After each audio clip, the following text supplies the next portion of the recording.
D'une certaine façon, j'ai pas de façon à moi de pratiquer la méditation parce que j'ai appris dans un contexte bouddhique, d'une part, depuis l'âge de 20 ans à peu près.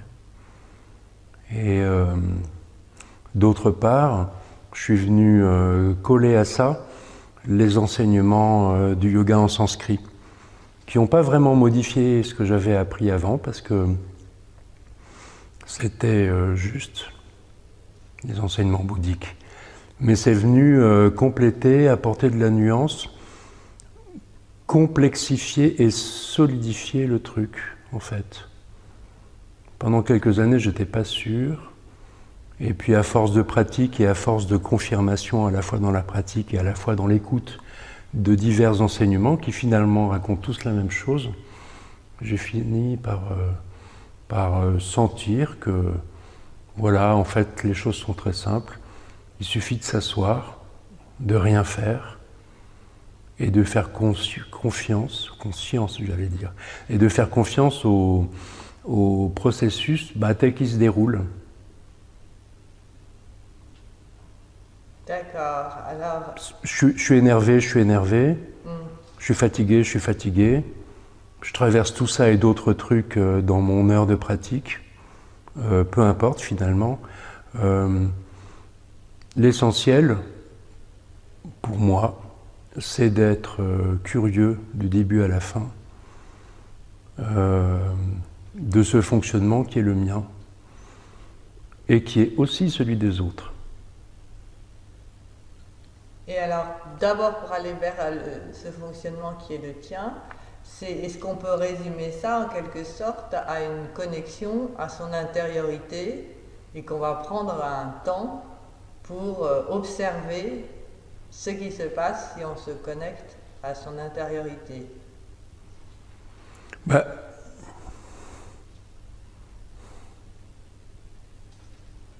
Je ne connais pas vraiment ce vocabulaire.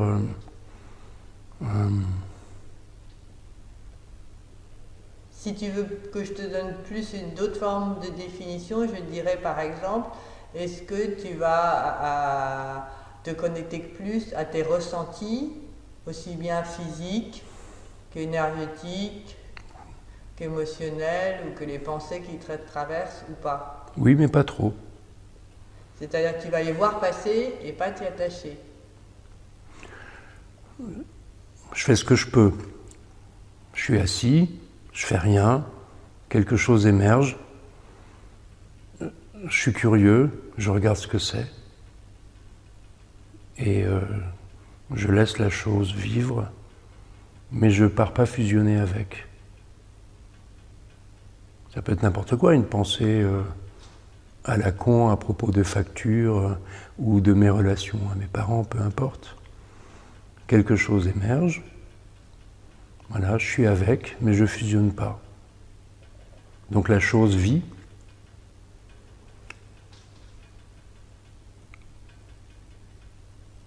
Je peux décider de vivre un certain temps pour voir ce que c'est avec. Et je peux décider, ce qui est la consigne de base des bons petits scouts de la méditation, de revenir aux sensations corporelles et aux mouvements respiratoires par exemple, mais c'est pas dans la pratique au long cours, c'est pas une obligation en fait. Le schéma général que je retiens, c'est que s'asseoir et ne rien faire, ça permet qu'émerge ce qui me constitue ou des choses qui constituent le monde et qui passent à travers moi à ce moment-là. Je les aurais pas remarqués si je m'étais pas assis en ne faisant rien. Là, les choses émergent, donc je peux être avec. Ce qui est très personnel dans la confiance que j'ai pu trouver au fil de ces années de pratique, en fait, je le connaissais depuis l'enfance et l'adolescence. Moi, je suis du Midi de la France et j'ai beaucoup randonné, marché en montagne, fait de l'escalade. Et en Provence, et dans le Languedoc aussi, il y a des ermitages. Donc en général, un ermitage, c'est une grotte, en moyenne montagne, dans ce milieu calcaire, un peu au-dessus des étages de garrigue en général, là où la végétation se fait rare. On est dans le calcaire, il y avait une grotte, elle a été habitée, elle a été améliorée en une forme de construction qui ressemble plus ou moins à une chapelle, plus ou moins. Des fois ça ressemble à une maisonnette adossée à des rochers. Et ces lieux d'ermitage, en fait, il suffit de se poser là, en général quand on randonne, mais on y dort. Donc on y arrive en fin d'après-midi, et on reste là pour faire à manger et dormir. Et donc dans ces lieux, on est en contact direct avec des conditions ancestrales de pratique de la retraite. C'est con comme la lune, hein, on ne pense pas à ça, on pense à l'Inde, au bouddhisme, à des tas de trucs compliqués. Mais en fait, on a la possibilité de se relier dans un lieu qui a été choisi par des ancêtres. On a la possibilité de se relier à tout ce que contient le lieu, à tout ce qui contient dans le sol, à tout ce qui est contenu dans le paysage, parce que tout ça a été travaillé avant nous. Et donc voilà, encore une fois, il suffit de se poser, de rien faire et d'accueillir ce qui émerge. Alors moi, ce que j'entends aussi dans ce que tu me dis, c'est qu'à la fois, il y aurait se relier à l'intérieur, et puis là, ce que tu viens de nous décrire, ce serait plus se relier aussi à une forme d'extériorité. Oui, je n'ai pas parlé d'intérieur, moi. Ouais. Oui. Justement, tu as posé la question, oui, je l'ai évité. Ouais. Ah. Dans les enseignements de yoga, on parle d'intériorité par opposition à la dispersion. Évidemment, dans notre vie quotidienne, notre mental, à travers nos sens, va picorer le monde en plein d'endroits. Ça nous rend occupés, pris, et donc indisponibles à l'écoute. Parce que quand mon mental bras ou main attrape quelque chose du monde par le biais de mes oreilles ou de mes yeux ou d'autres sens, pendant ce temps-là, je ne suis pas disponible à l'écoute parce que je suis en train de vouloir sentir, en train de vouloir saisir. Donc ça, c'est ce qui constitue notre vie quotidienne au travail. Je ne sais pas, moi, un paysan, il a besoin de comprendre ce qui se passe dans son champ, donc il est concentré là-dessus. Concentré là-dessus, il n'est pas disponible à l'écoute. Voilà. Donc il y a des enseignements de yoga qui disent « tourne ton regard vers l'intérieur », mais sous-entendu, débranche tes sens. Débranche en tout cas le côté volitif qui s'exprime dans les sens. C'est-à-dire que le moi crée l'organe mental qui investit les sens, qui saisit les objets et est saisi par les objets. Et alors, mais est-ce que... Donc, je termine. Oui. Donc la consigne qu'on entend tout le temps, c'est « tourne ton regard vers l'intérieur », sous-entendu, débranche le côté volitif. Donc les sens sont toujours actifs, mais ils sont à l'écoute. Je ne désire pas voir ceci, je ne désire pas entendre cela, je ne désire plus rien du tout à ce moment-là, je me mets à l'écoute. C'est le principe de la méditation, et là c'est d'apprendre à écouter. Il y a besoin d'apprendre à... Je ne sais pas, en médecine ayurvédique, on prend le pouls comme dans la médecine chinoise, donc il y a besoin d'apprendre à entendre ce que dit un pouls sur 3 doigts.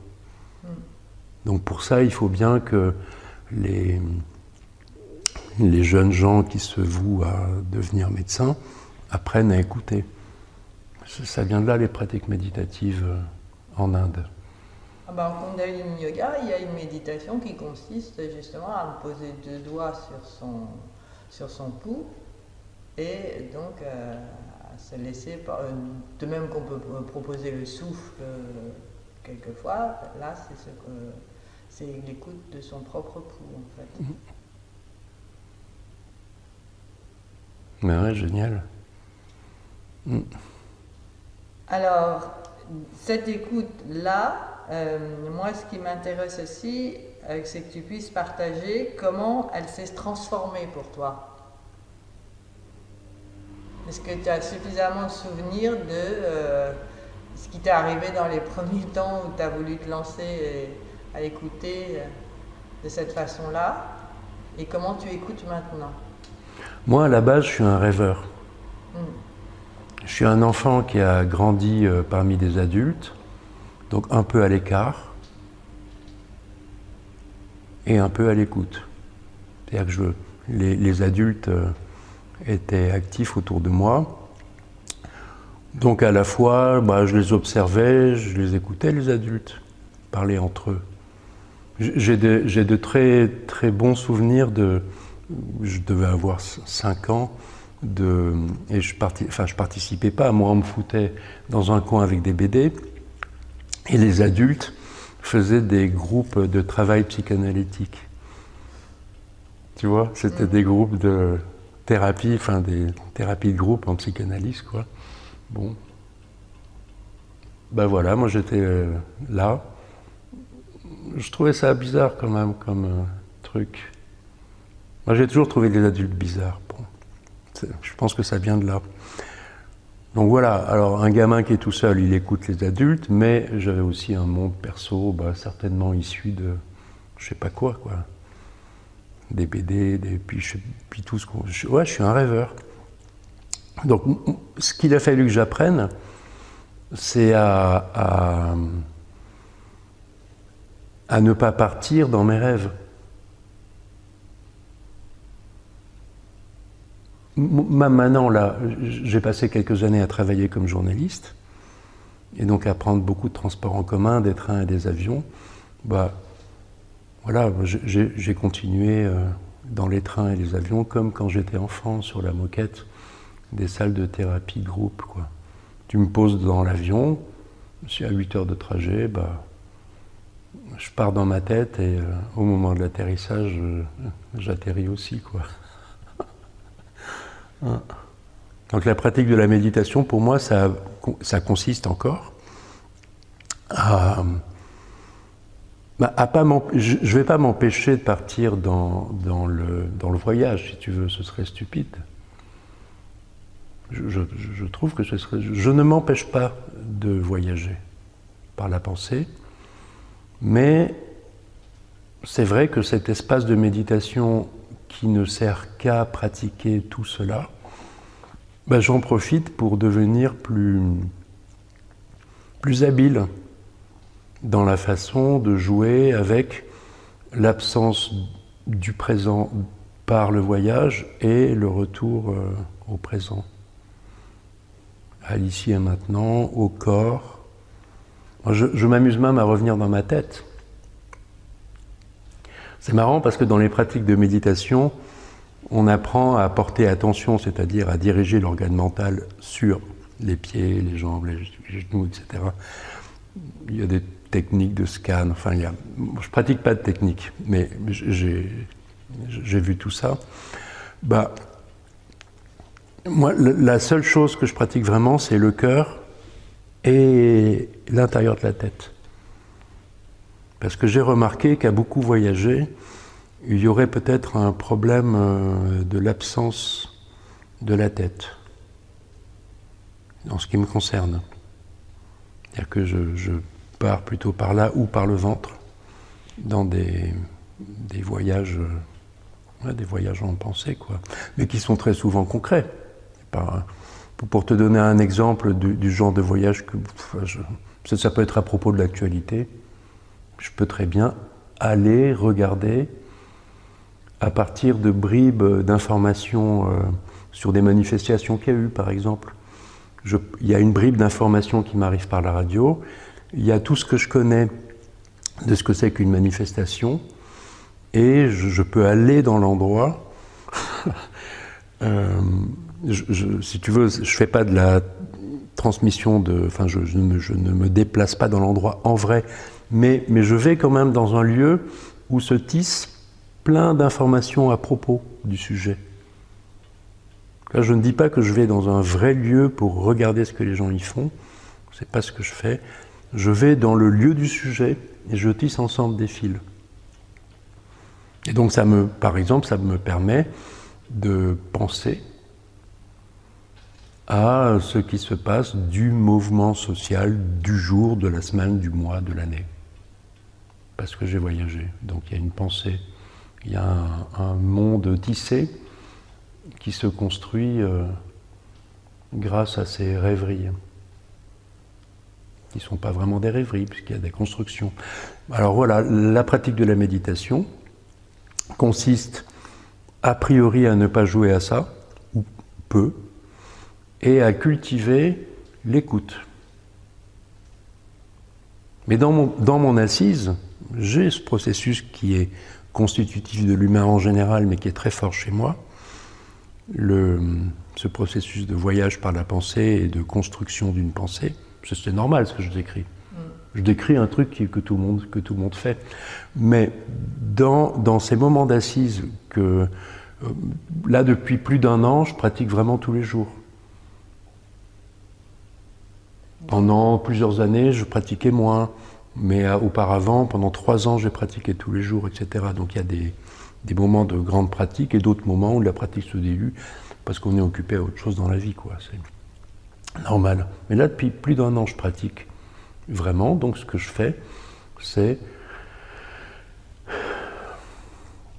Je cultive pas le présent d'une façon forcenée. Je surfe sur la vague, voilà, c'est du surf. Alors, moi, je vais essayer de continuer à comprendre ce qui est à l'œuvre. Déjà, si tu devais faire une différence entre méditation et relaxation. Ça, c'est des mots. C'est des mots. Moi, je ne sais pas ce qui est caché derrière. Pour méditation, là, j'ai essayé de te montrer ce que je fais et que j'appelle méditation, en t'ayant précisé au départ que j'ai beaucoup appris. Donc ce n'est pas une pure construction personnelle. J'ai beaucoup appris des enseignements bouddhiques et des enseignements du yoga en sanskrit par l'intermédiaire d'enseignants et d'enseignements, quoi. Mais après, la relaxation, moi je sais pas très... Là, je sais pas quoi faire avec ce mot. Je l'utilise pas. Et je vois pas très bien ce que c'est. Je connais pas. Parce que moi, c'est une question que je me pose sans cesse. C'est à la fois, on a l'impression que dans le terme méditer, donc il n'y a pas une sensation de vouloir quelque chose, on sort un peu du vouloir saisir. On apprend même à ne pas vouloir. Oui, on apprend à ne pas vouloir. Et moi, pour moi, si j'arrête de vouloir, eh ben je peux m'allonger et me déposer sur la terre et me laisser être. À partir du moment où je suis là-dedans, est-ce que je suis déjà en train de méditer? D'une façon générale, je ne sais pas quoi dire. Méditer en français, c'est la même racine que médecine. Et ça parle de prendre soin. Bon, ça c'est pour la racine en français. Bon, ce n'est qu'une racine en français. Ce que les enseignements indiens en général préconisent, c'est cette posture assise qui induit un état d'être particulier, en fait. Le fait de se tenir assis, la colonne vertébrale redressée, un peu comme un suricate dans le désert, tu vois, le redressement vertébral, ça induit la vigilance comme état. Donc, ce qui a été défini dans les pratiques de yoga comme méditation, ça va de pair avec une assise, asana. Avec une assise qui a pour caractéristique stira, sukham, asanam, c'est connu. Stira, redressé, et sukha,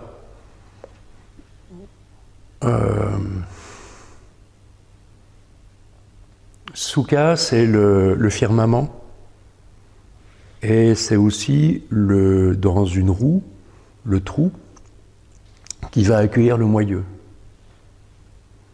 Et par le terme sukha est désignée une roue qui tourne bien,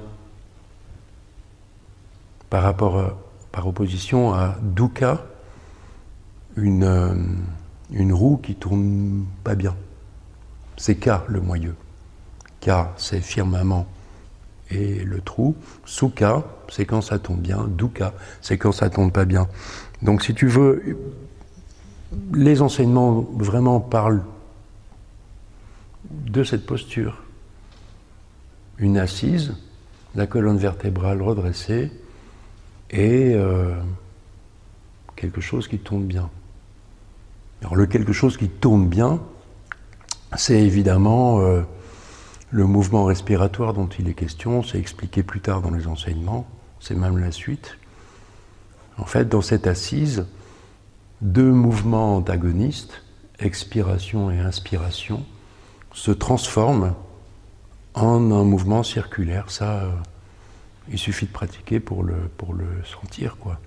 Dans un cours de pratique corporelle de yoga, on sent que deux mouvements antagonistes, expire et inspire, deviennent, c'est comme la valse, un mouvement circulaire.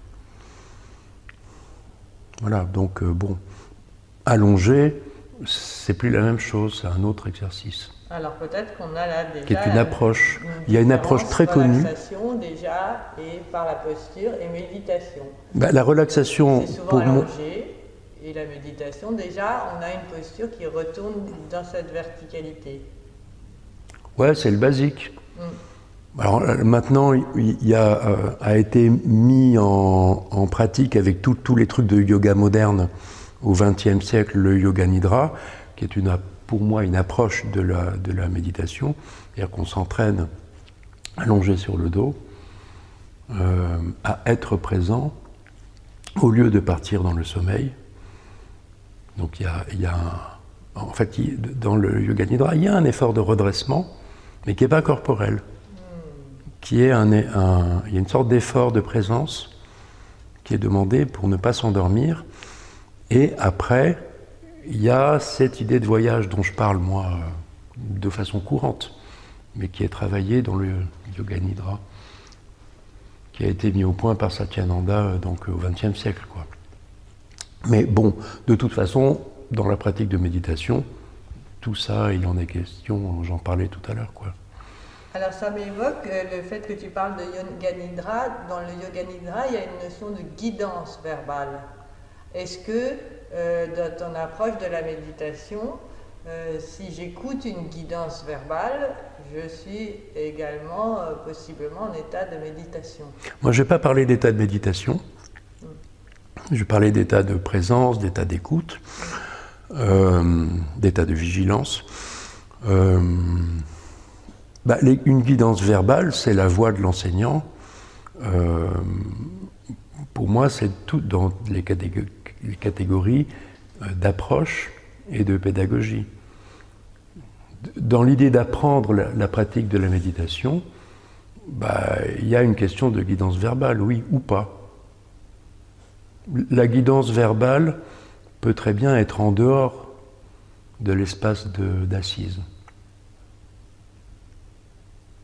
On peut parler ensemble de ce qui est à pratiquer avant ou après le moment d'assise, ou pendant, en fait, peu importe. Très souvent, les personnes qui sont vraiment débutantes dans ces pratiques, on les accompagne verbalement pendant la pratique dans l'idée de soulager d'une peur ou d'une douleur, d'accompagner, quoi. C'est de la pédagogie.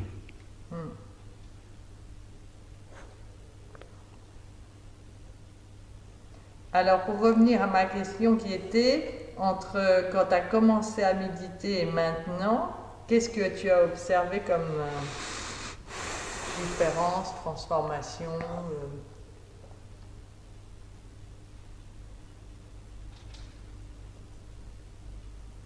Je suis toujours la même personne, ça, il n'y a pas de doute.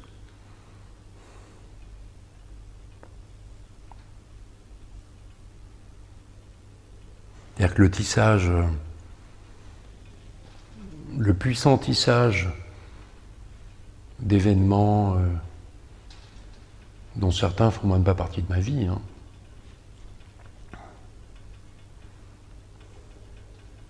Tu vois, je suis français. Donc bon, bah, les guerres mondiales, elles sont là, pourtant je ne les ai pas vécues. Enfin, voilà. Elles ne sont pas là de la même façon pour tout le monde. Pourtant, toi non plus, tu ne les as pas vécues, donc on a chacun notre version et notre tissage. Donc mon tissage, bah, il existe encore, il n'a pas tellement changé. Ce qui a changé, c'est qu'il y a quand même un entraînement de type quasi sportif dans la pratique de l'assise, c'est de revenir là. Alors ça, c'est vrai que si quelqu'un me gonfle ou si quelque chose me gonfle et que je me mets en colère, bah, évidemment, par effet d'entraînement, c'est du sport. Par effet d'entraînement, je ne vais peut-être pas passer 3 heures, 3 jours ou 3 semaines en colère. Parce qu'on apprend à revenir, quoi. On apprend à sortir de son rêve. On apprend aussi bien à y aller, à circuler, qu'à revenir. Donc ça, c'est... Enfin, j'entendais que tu voulais que je te parle du côté bénéfice, quoi, comme on dit. Pas uniquement de ce que tu vois, en tout cas, est-ce que tu t'es vu te modifier dans ta façon d'être? Pas vraiment, pour être honnête. Mais parce que c'est mon regard. Moi, je vois personne se modifier. Je me vois et je vois les autres dans le déroulement de qui ils sont. Je ne vois pas les choses en termes de changement. En voyageant, je vois pas les différences des... Tu vois, quand je vais en Inde, je vois pas les différences, je vois les similitudes. Quand je vais en Inde, je vois des humains comme moi, qui sont occupés comme moi, qui ont les mêmes peurs que moi. Tu vois ce que je veux dire? Je vois pas des Indiens habillés comme ceci, ou faisant cela.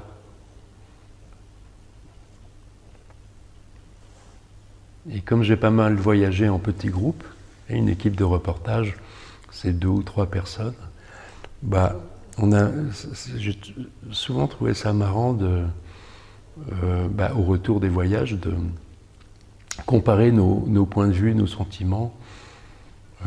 Et ça m'a toujours frappé. Moi, je pense que tout est pareil.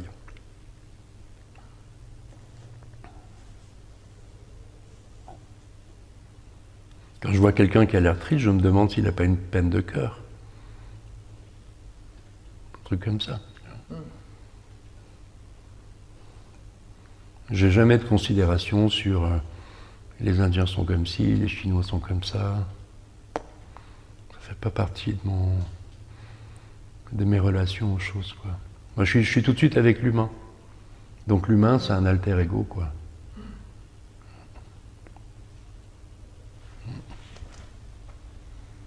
Alors si on revient, moi j'avais bien aimé sur ta racine de méditer, aimer comme dans médecine, prendre soin.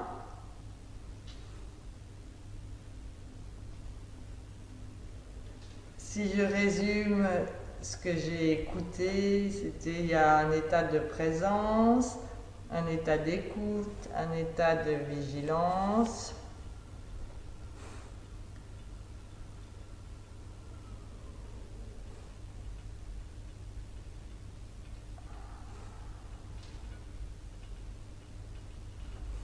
Moi, si je rapporte ça à mes expériences de méditation, pour essayer de voir avec toi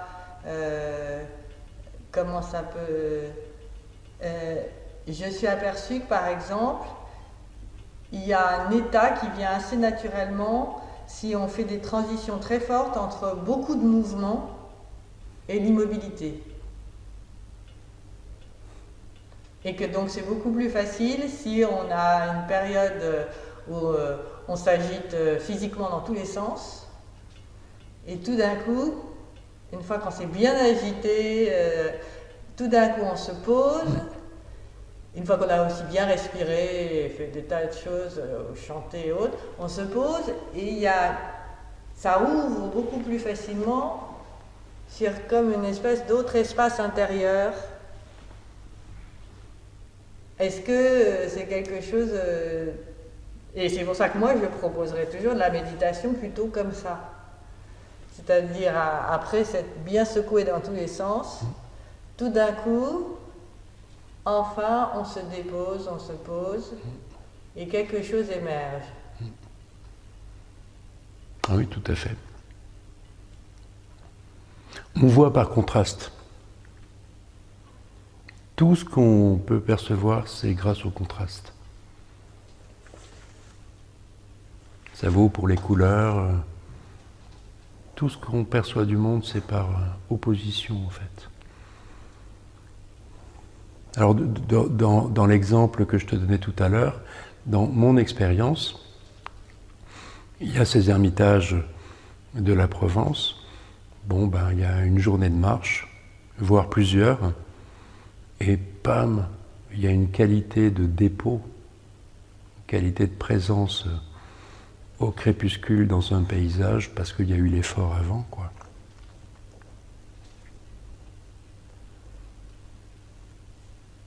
Les années précédentes, j'ai organisé des cercles de tambour exprès pour se défouler et pouvoir se poser derrière. Bon, j'ai arrêté parce que tout le monde croyait qu'on faisait du chamanisme, ce qui est vrai. Mais bon, c'était pas la question. La question, c'était pas de devenir chaman ou je sais pas quoi. La question, c'était juste d'avoir une activité rythmique et puissante et enlevée et élevée et poum, de se poser derrière, quoi. C'était juste ça, pour découvrir la qualité de présence et de dépôt qu'il y a après l'effort. Bon. Mais les pratiques de Hatha Yoga, c'est souvent dans ce sens qu'elles vont aussi. Hein, c'est sûr. Mais encore une fois, pour moi, ça fait partie de l'apprentissage et de la pédagogie. C'est un accès à la pratique, mais bon, on n'est pas voué à faire des cercles de tambour ou de la randonnée ou je ne sais quoi à chaque fois qu'on a besoin de s'asseoir. Ça, c'est pour découvrir. Après, quand on a apprivoisé le processus, il n'y a pas besoin à chaque fois de se faire un up and down pour pouvoir se poser, quoi. Même, on aurait intérêt à apprendre, donc par répétition, à apprendre à être disponible aussi souvent que possible. C'est-à-dire, tu voudrais dire par là, parsemer sa journée, par exemple, de moments où je me dépose. Ça a lieu tout seul. C'est un effet collatéral de la pratique de la méditation, ça. Il suffit de pratiquer 1 heure par jour, tous les jours, et donc le phénomène de rappel de cette expérience a lieu constamment après. Constamment, parce que je suis entraîné, je reviens, j'écoute, plutôt que d'être perché dans mon délire du matin au soir, quoi. Voilà, la pratique de la méditation fonctionne comme ça. Il suffit de pratiquer. Et ce dont tu parlais advient, c'est pas la peine de penser. Alors, je sais qu'on parle de micro-pratique et tout ça, mais bon, encore une fois, c'est de la pédagogie.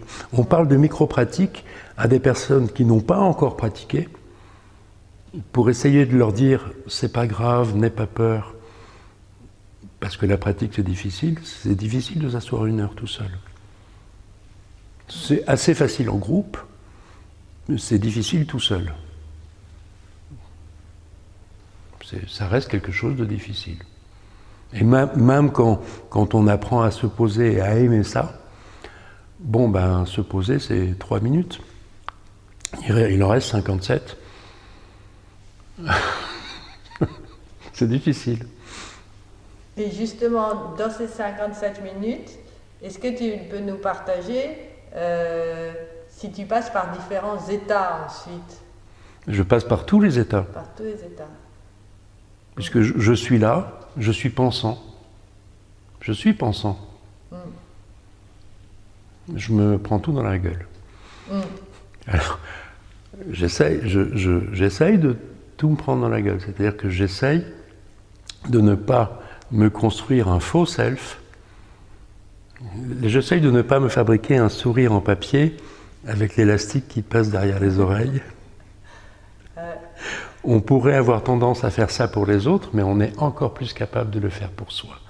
Et notamment dans la pratique de la méditation, on est méga capable de se faire un trip comme ça de bien-être. Alors, la durée 1 heure est censée limiter cette propension qu'on a à vouloir être bien et surtout pas mal, et donc à parvenir à le fabriquer.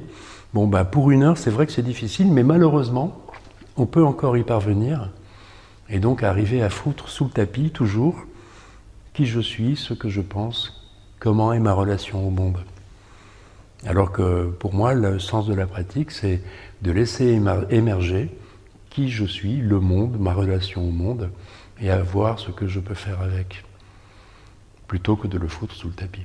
Mais il y a moyen de le foutre sous le tapis, il n'y a pas à chier, et s'asseoir, pour quelqu'un qui n'a pas le désir ou l'intérêt de voir, ça sert en fait un peu à rien. C'est pour ça que personne pratique. Pratique les gens qui ont besoin ou intérêt à pratiquer.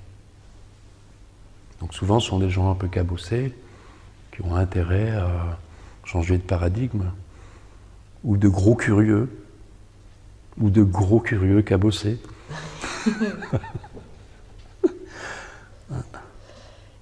Et alors, moi, il m'est apparu que quelque chose qui facilitait grandement la chose, c'était d'émettre des sons en quelque sorte intérieurs.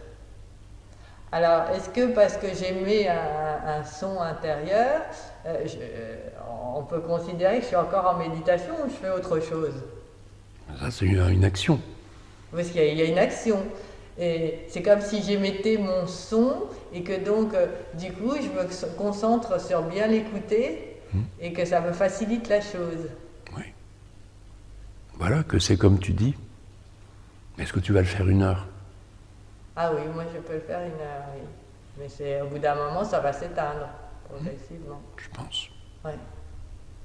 Pour apprivoiser l'assise, pourquoi pas faire ça? Ce serait aussi une autre pédagogie. Oui. Si je te suis bien. Bah oui. Tous les moyens sont bons, hein. Pourvu qu'au final, il puisse y avoir cette écoute, quoi. Et il y a aussi écouter comment progressivement, peut-être, ça se calme à l'intérieur, une fois qu'on a bien écouté toutes les vagues successives. Un bourdonnement,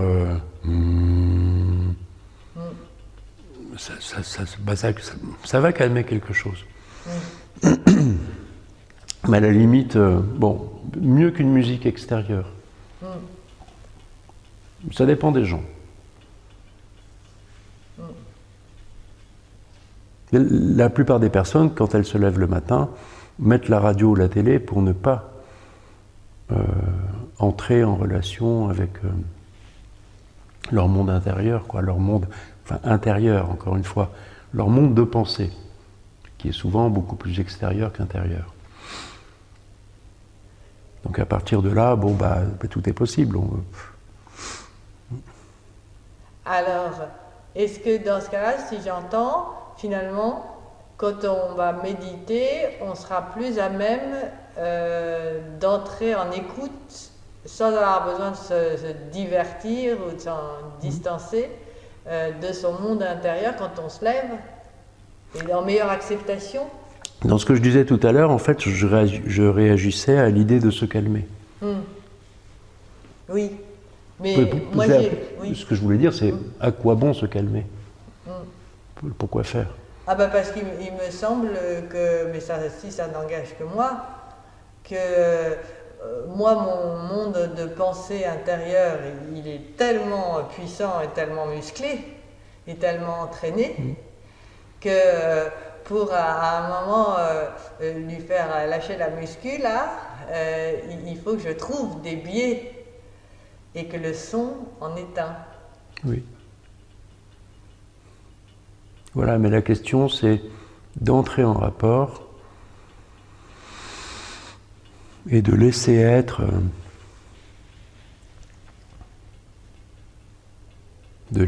son monde, quoi. Il n'est pas question de vouloir calmer son monde ou quoi que ce soit. D'accord. Et ton expérience est telle que quand tu laisses être ton monde, est-ce que c'est comme une émotion? On dit souvent que les émotions, par exemple, si tu les laisses être vraiment, ça ne dure que 3 minutes chez un être humain. Donc, est-ce que ton expérience, c'est que si tu laisses vraiment tourner en boucle des pensées qui tournent en boucle, elles vont d'elles-mêmes s'arrêter sans que tu aies besoin d'être coercitif et de dire « Ah, maintenant, ça suffit ». C'est ça. D'accord. Mais les pensées ne vont pas s'arrêter. Les pensées sont continues.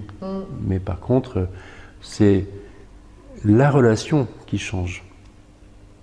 D'accord. La relation à ces pensées. C'est la façon de coller avec, ou même d'être absorbé dedans, carrément. C'est la relation qui change. On sera toujours en train de penser à des tas de trucs. Et il n'est pas question de vouloir contrôler ses pensées dans la pratique de la méditation, ni contrôler le contenu de ses pensées,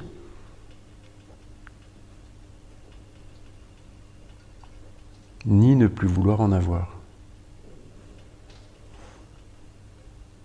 Mais il y a quand même cette idée de surfer sur la vague. Donc la notion de contrôle, en fait, qui serait plutôt une maîtrise dans ce cas-là, la notion de maîtrise revient après parce que il y a quand même cette idée, non pas de contrôler, mais de maîtriser ma vie en dehors de la pratique, ou de me laisser être ce que je suis censé être et faire ce que je suis censé faire. En dehors des idées de destin, il y a quand même des couleurs dans l'humanité, quoi. Des styles de personnes. Il y en a qui naissent guerriers, d'autres qui naissent aimant faire des choses de leurs mains. Donc il est quand même question de toucher une maîtrise qui permette de laisser être qui je suis et ce que je suis censé faire. Donc tout ça, le contrôle nuit, parce que c'est des idées extérieures que je vais venir plaquer et je vais croire que je dois faire ceci ou cela. Mais en dessous de tous ces phénomènes appris et extérieurs, il y a quand même la découverte d'une profondeur dans laquelle il n'y a pas du tout rien à faire, au contraire. Il y aurait plutôt à avoir à se désinvestir de notre éparpillement pour ne faire que mieux rassembler l'énergie de désir dans le lieu où elle a vraiment besoin de s'exprimer, quoi.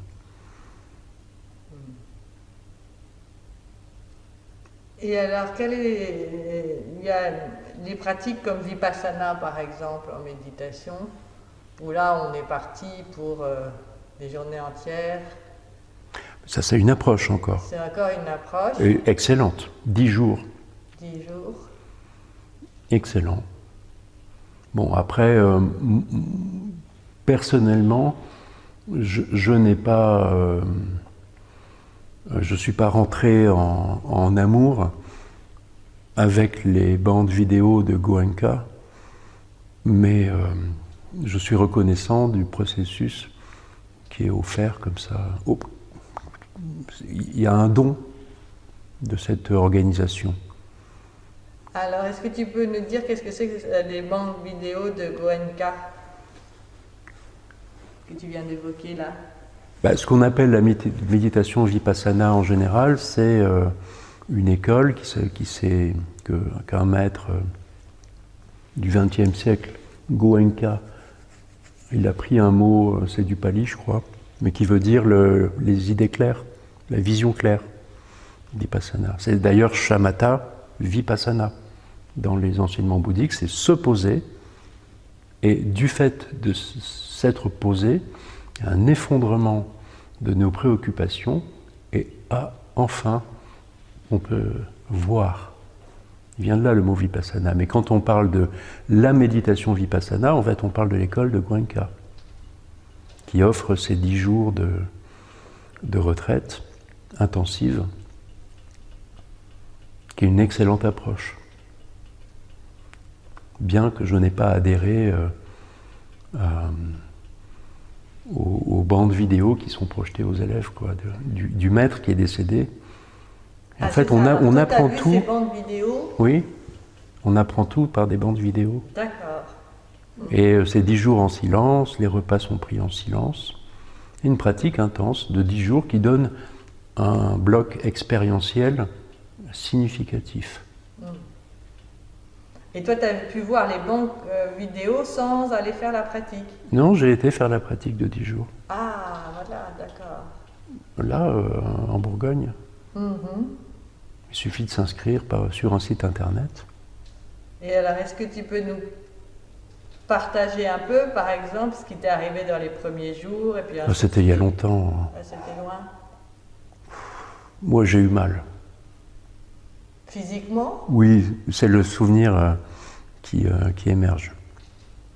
C'était de tenir la posture physique déjà qui Tenir, on essaye plutôt de la faire vivre. Alors, à défaut de pouvoir la faire vivre, on finit par la tenir, mais c'est malheureux. Est-ce qu'il est possible d'avoir des micro-mouvements de cette posture? Tu peux faire ce que tu veux. Si tu gigotes trop, il y a quelqu'un à côté qui ne va pas être content. Parce qu'on est très collés les uns aux autres? Oui. Quel ordre de... Tu as quelqu'un à côté et en quinconce, tu as des gens devant toi et derrière toi. Ça fait partie de la pratique d'être collé autant? Je sais pas. Enfin, ça me fait penser à des pratiques de tantra, où alors là, on est face à face, et où on est très collés parce qu'ils font circuler l'énergie. Il y a un maillage, comme si les êtres humains... Oui, là, c'est pas le propos. Dans l'apprentissage, le stage de 10 jours de Vipassana, c'est très basique. Le but, c'est d'être basique, mais profond. Que l'expérience soit massive, quand même, en 10 jours. Je me permets de le dire... Oui. Bien que je ne fasse pas partie de cette organisation. On comprend bien que c'est pour offrir une vraie expérience à quelqu'un qui vient s'inscrire. C'est très généreux en fait. Et c'est sans commune... disons qu'il n'y a pas d'autre exemple, quoi. Et quand tu disais que tu n'étais pas forcément en accord avec les vidéos et ce qui s'y disait, est-ce que tu te souviens la substance de ce avec quoi tu étais en désaccord? Oui, au XXe siècle, il y avait déjà, comme aujourd'hui, un mouvement mondial et bien pensant, œcuménique, qui fait passer mon bouddhisme pour un gentil truc où il faut être un gentil scout un peu, quoi. Genre, soyez gentils, bienveillants et tout va bien se passer. C'est pas ça, les enseignements. Alors, c'est ce que j'ai ressenti de ces bandes vidéo de Goenka. Mais bon, dans l'intimité, c'est certainement... Dans l'intimité et les vrais enseignements qu'il a pu donner à ses vrais élèves, c'était peut-être différent, certainement même. Mais ce qui émane de ces grandes organisations, c'est un truc œcuménique. Tiens-toi tranquille, tout va bien se passer.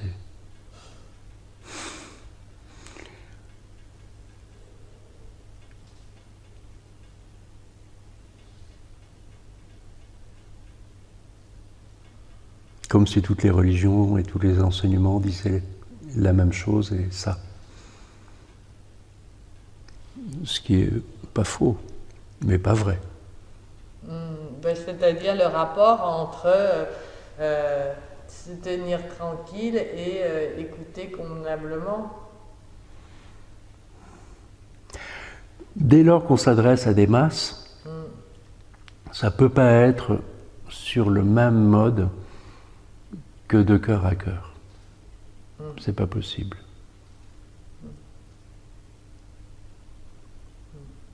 Donc les gourous qui s'adressent à des milliers de personnes et qui en plus ont le désir, dans le bouddhisme il y a un désir de propager le bouddhisme.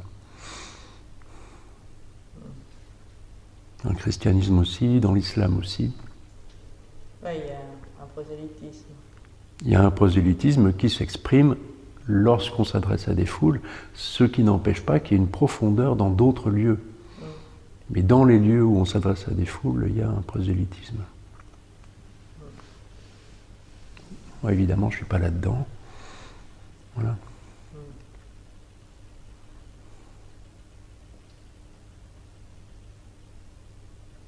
Alors c'est vrai que dans ce qui nous arrive comme masse d'informations, à nous qui nous intéressons à je ne sais pas quoi d'ailleurs, moi je ne m'intéresse absolument pas à la spiritualité, pas du tout. Je m'intéresse au monde et j'ai le désir d'être bien inscrit dans le monde, bien inscrit dans l'humanité. Alors bien inscrit dans la société en même temps, moi j'ai beaucoup de mal. Avec les humains ça va, avec les structures administratives et tout ce carcan dans lequel on est englué, j'y arrive pas. Bon voilà, chacun ses problèmes. Mais en tout cas, personnellement, je ne m'intéresse pas un quart de seconde à la spiritualité. Je ne sais même pas de quoi ça parle, la spiritualité. Moi, quand on parle de spiritualité, je me retrouve assis dans mon cours de philo de terminale à étudier la métaphysique de Platon, la séparation du corps et de l'esprit, les débuts du christianisme, la fin de l'Empire romain. Je suis je suis tout de suite dans un voyage très politique finalement, et pas du tout spirituel comme on pourrait l'imaginer, quoi. Alors que dans une sorte de nouveau paradigme là, dont on entend souvent parler, on pourrait la qualifier plus comme ce que tu as dit, qui est de se relier en fait. Se relier aussi bien à soi-même, qu'ensuite se relier de facto plus convenablement à son environnement. Yoga, ça veut dire se relier. C'est ça. Ça ne veut pas dire spirituel, je ne sais pas quoi. Il n'y a même pas de mots dans les enseignements de yoga pour parler de ça. Et en fait, il y aurait plutôt une notion de vouloir descendre aujourd'hui la spiritualité dans la matière, en quelque sorte. Spiritualiser la matière. Non, dans les enjeux. Tout ça m'est complètement étranger. Ce serait comme remettre de l'esprit ou de la conscience jusque dans la matière. Pourquoi elle en manque ? Eh bien parce qu'elle n'en manque pas, mais au départ on ne savait pas l'apercevoir, de même qu'on ne savait pas s'écouter. Oui, voilà. Mais il suffit d'écouter. Et si on écoute, on va la voir. Ben voilà. Oui. Donc il n'y a rien à spiritualiser. Non, en fait c'est ça, oui. Tu viens de bien poser la chose, c'est qu'en fait, parce que tu apprends à bien mieux l'écouter, tu vas de facto s'apercevoir qu'il y a du spirituel dans la matière. Découvrir que les plantes, les montagnes sont vivantes. Oui. Ça, je suis d'accord. Vraiment. Ouais. Spiritualité, j'utiliserai pas ce mot-là. Mais découvrir que le monde est vivant, personnellement, je l'oublie tous les jours et je le redécouvre tous les jours. Et j'ai une telle faculté d'oubli que vraiment j'ai besoin de cultiver la reconnaissance quotidienne qu'en fait c'est vivant, quoi. À quoi tu le vois que tu oublies ? Parce que je vis quotidiennement des retours dans l'enfermement de mon système de pensée. Et donc tous les jours, je vis la réouverture à chaque retour. C'est à ça qu'entraîne la pratique de la méditation. C'est à revenir souvent.